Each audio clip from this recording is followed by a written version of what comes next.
In 1970s Rochester, New York, a killer was hunting children with matching initials, and no one could stop him. 3 young girls, Carmen Colón, Wanda Walkowicz, and Michelle Maenza, all abducted in broad daylight, all found murdered in towns that began with the same letter as their names. It's one of America's most disturbing unsolved cases, and after watching this video, you'll understand why it continues to haunt investigators 50 years later. What if I told you that parents in Rochester were so terrified that they kept children with matching initials locked indoors? The pattern this killer created was so chilling that families lived in fear for years. The nightmare began on November 16, 1971. 10-year-old Carmen Colón was sent to pick up a prescription just a block from home. Carmen spoke with the pharmacist, stepped outside to wait, and vanished. What happened next defies belief.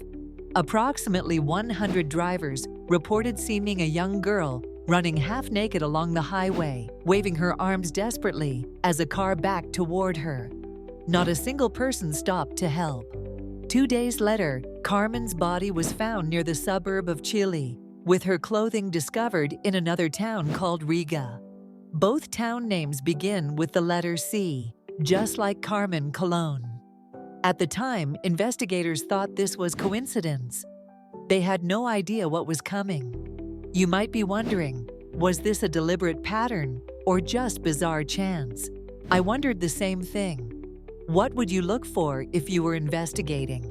For more than a year, the case went cold. Then on April 2, 1973, 11-year-old Wanda Walkowicz was sent to the grocery store.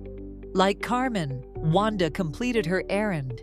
Witnesses saw her with groceries, but she never made it home.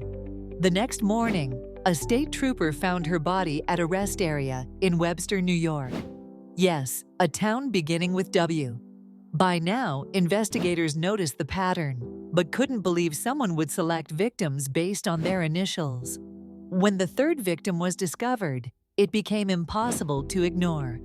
On November 26, 1973, 11-year-old Michelle Maenza disappeared.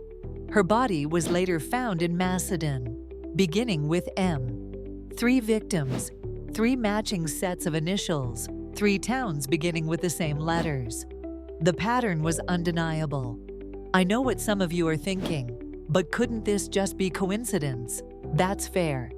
But consider this, all 3 girls disappeared on rainy afternoons, all were described as somewhat lonely outcasts, and all were found near expressways. 2 victims had eaten food they weren't known to have eaten before disappearing. These weren't random killings, they were planned.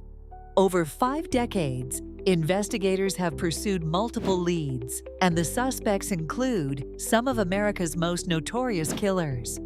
Dennis Termini, a Rochester firefighter known as the Garage Rapist, committed 14 assaults between 1971 and 1973. 5 weeks after the final Alphabet murder, Termini shot himself during a police pursuit. Case closed? No.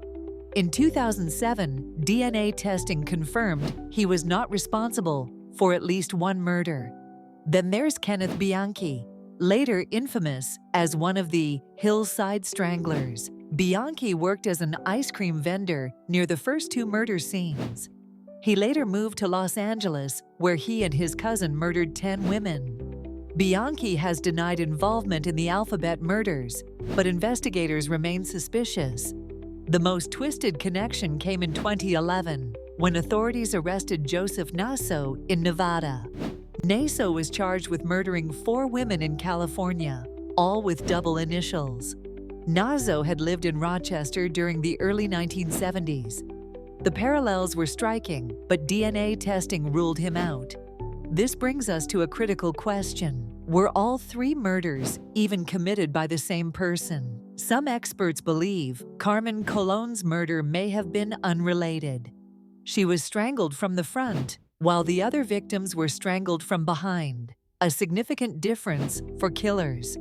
Witnesses also reported seeing 2 adults in a car related to Carmen's abduction, whereas Michelle's killer was described as being alone.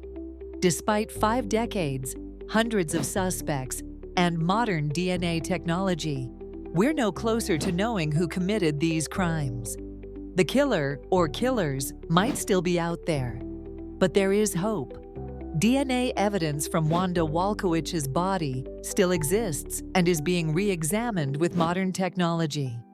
As one expert noted, if Wanda and Michelle were killed by the same person, there's a chance that case can be solved. The Alphabet murders remain one of America's most perplexing unsolved cases.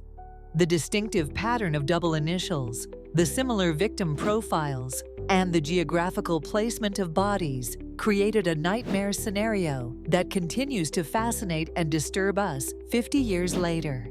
If you found this case as compelling as I do, hit the like button and subscribe for more deep dives into unsolved crimes.